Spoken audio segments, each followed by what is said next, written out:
তো আমরা আজকে পেঁয়াজা খাতে যাচ্ছি, পেঁয়াজি খাতে যাচ্ছি, ঠিক আছে। তো একা যাতে তো ভালো লাগে না, তাই সাথে করে বন্ধুকে নিয়ে যাবো। তো বন্ধুকে এখন ডাকতে যাচ্ছি বন্ধুর বাড়ি, পর বন্ধুর সাথে করে এখন পেঁয়াজি খেতে চলে যাবো। তো বন্দুক নেওয়া শেষ, তো এখন বন্দুক নিয়ে যাচ্ছে আবার পেঁয়াজি খাতে, সেই রওনা দিলাম রাস্তায়। রাস্তায় তো আজকে সেই কুয়াশা, চারদিক অন্ধকার, কিছুই দেখতে পারতেছি না। তারপরেও ফোন লে ধরে রয়েছে সাইকেলের সামনে, দেখি লোকজনও টাকা রয়েছে আশেপাশে। তার মাঝখানে আবার সাইকেলটাও নষ্ট হয়ে গেল, সাইকেলে পাম্প দিচ্ছি, কি করার আর। আমার ভাঙা রাকিব ভাঙা আমি তো দূরে দেবো দেখি পাম আছে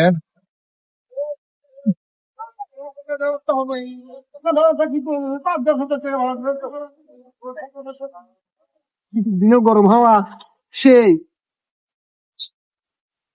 একদিন পাম্প করলে 1 মাস যায়।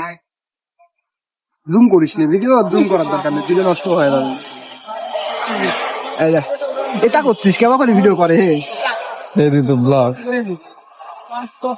আচ্ছা পোস্ট করে কিভাবে রে? কি ভিডিও রিলস খালি পোস্ট করতে পারি। ওয়েদার দিস ইজ ওয়েদার তো আচ্ছা। তো সাইকেল পাম্প করা শেষ, আবার রওনা দিলাম আমরা। যাচ্ছি যাতে যাতে তো বন্ধুর সাথে অনেক কথা, শোনেন কি কয়। কি বুঝছি আমারে বড়া খাবে প্ল্যান হঠাৎ করে হয়ে যায়। এখনকার ভিডিও তো ভাইরাল হবে এখানে, কিভাবে ভাইরাল হয় ভাই ভিডিও? দেখাবে একদিন এখানে একটা স্ক্রিন করতে হবে, আমি ভিডিও করে হঠাৎ করে মনে হচ্ছে ভোরের ভিডিও রে, দেখছিস রাস্তাতে এত আদার আর এত সুন্দর রাস্তা, বাবা পুরা পেলেন মাখন।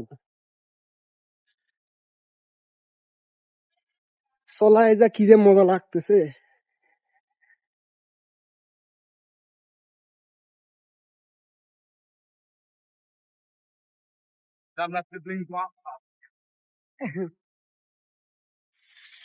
গোয়িং টু কি বক্সিপুর, গোয়িং টু বক্সিপুর। কি পেঁয়াজের বড়া সিঙ্গেল খাবে না ডবল খাবে ভাইয়া? ডবল খাবে, সিঙ্গেলই যায় না তোমার।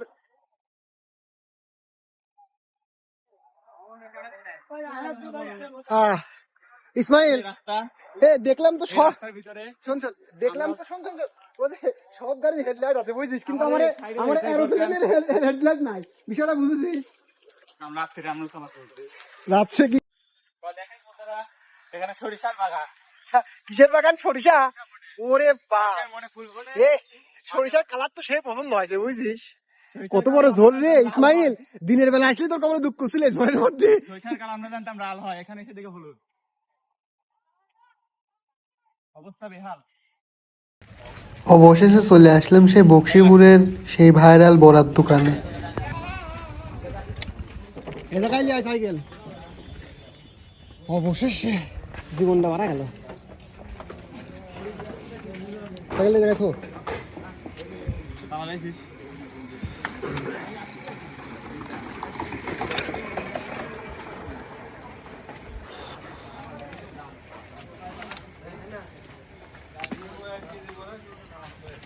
কিন্তু ওরা আগে এসেছে রে, অনেক আগে থেকে নাকি বড় নিয়ম হয় না সব যেরকম সেই রকম না আঙ্কেল কি।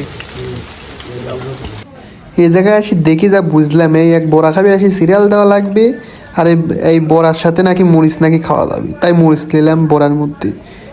তো প্রথমে এক পিস আগে বড়া মুখে নিলাম, নিয়ে দেখি আরে স্বাদ নাকি পুরাই মাথা নষ্ট। তার সাথে মরিচ খাচ্ছি তো মনে হচ্ছে না যে মরিচ খাচ্ছি, ঝাল কিচ্ছু লাগতেছে না, আমার তো মাথাটা নষ্ট হয়ে যাচ্ছে, এত স্বাদ লাগতেছে মরিচের, মনে হচ্ছে মিষ্টি মরিচ খাচ্ছি। এই বড়ার সাথে মরিচ খাওয়া মানেই জাদু। আমি মানুষের মুখেই শুনেছিলাম, আজকে দেখেও নিলাম, সাথে খাইয়েও নিলাম। আমার বন্ধু তো ঘপা ঘপ খাচ্ছে মরিচ আর বড়া একসাথে, খায় তো বসতেছে, বাড়ির যায় সে সব মারবি না আমি নিশ্চয় জানি। আমার আজকের এই ছোট ব্লগটা এই জায়গায় শেষ। তো অনেক কষ্টের পরে এই ব্লগটা করলাম, দেখা যাক সামনের কি ব্লগ নেওয়া না যায়।